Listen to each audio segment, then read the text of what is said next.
just one thing, which is, I think we have a question of what is the purpose of writing, or in this instance, in Stein writing, and is she trying to, the first question is she trying to communicate? And then the second is, if she's trying to communicate, what is it she's trying to communicate? And is she trying to communicate that the fact that there is ambiguity, the fact that the spectacle can mean glasses or it could mean, an event, that's what she's trying to communicate, that there is this open interpretation and that, you can get all these things out of it.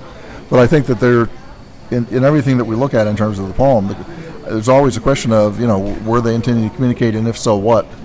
What if she's not trying to communicate? That's the other, you didn't address the other answer. If she's not, and I did say if, the first question is she trying to communicate? Right. And if she's not, then what is the purpose of disseminating this? What's the purpose of... What people do that aren't communicative? Things that they're hands, so they're communicative, I guess. Right. Is building, is an architect communicating? Yes. Oh, yes. But in a different, but not in a linear informational sense. Oh, space very much influences what happens in that space. Right, exactly. So when you're creating that space, you're making a statement about what interactions you expect in there. So I would say architects communicate. Well, I would wonder if Stein is communicating more like an architect and less like a writer. And just assembling a space for something to happen? Mm-hmm. What we're forgetting here is that this is erotic, and erotica, you can tell that by the title alone, and how that... How does the title tell you? Tender Buttons. Oh, Tender Buttons. Yeah. How this fits into that theme, I don't know. It's what? They're getting drunk.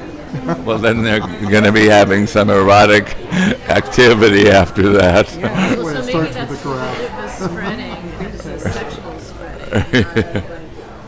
How about that? Wait, we have to get that. So, trying to solve the poem. Well, I was responding to Rodney, who was reminding us that Tender Buttons is this erotic work, and I was saying, okay, spreading. So what if the difference is spreading? What if that's erotic and not about either, some sort of viral spreading or dangerous? What if it's yeah. What if it is? I also feel like I wish I had more memory of some of the linguistic theory that, like Saussure and Jacobson, that was really changing the way people were experiencing language around the time Stein, and before Stein was writing. I do feel like,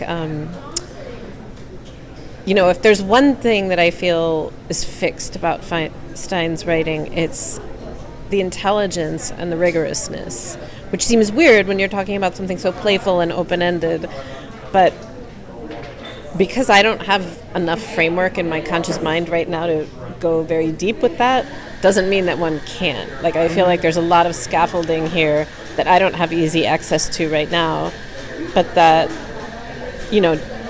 when I studied Stein, some of my professors did, and you really begin to see how brilliant this is and how many different tethers, philosophical and linguistic and political tethers, she's sort of pulling together here. So I just wanted to say that. No. We're not going to talk about that yet. All right, so let's have a final comment. Who were Caroline's? All right, we can leave it with Caroline's, but... my final comment is that it's an extraordinary poem, both in its pleasure and in its confusion. And my final comment is, I am just astonished that something written over 100 years ago can be so fresh and challenging and thought-provoking. I would think that something bad would be old and tired, and nothing like that at all. I mean, that's genius. Caroline, do you have another final comment? So let's see. The final comment. Your final.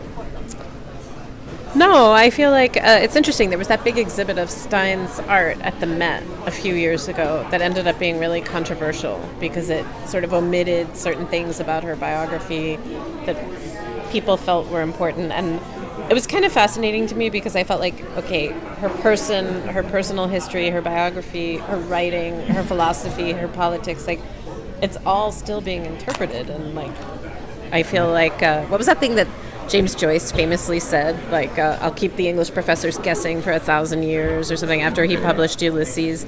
I do feel, and she was just as, like, just as much of a braggart as he was in her own way. And I feel like she also, like, she's keeping everyone guessing for her 1,000 years or whatever. Her politics are not to be. Say it again. Her politics are not to be glamorized. She didn't pay any attention to World War II, and she lived in a house in a Nazi-occupied area of France, and just treated the soldiers as not comrades, but visitors. Okay. What? She translated Pétain into English. Wait, say that again. She translated Pétain, I can't remember his first name, but he was the head of the Vichy. Philippe Pétain, Yeah. into English. Okay, and on that dark note, I'll show you the room where we are.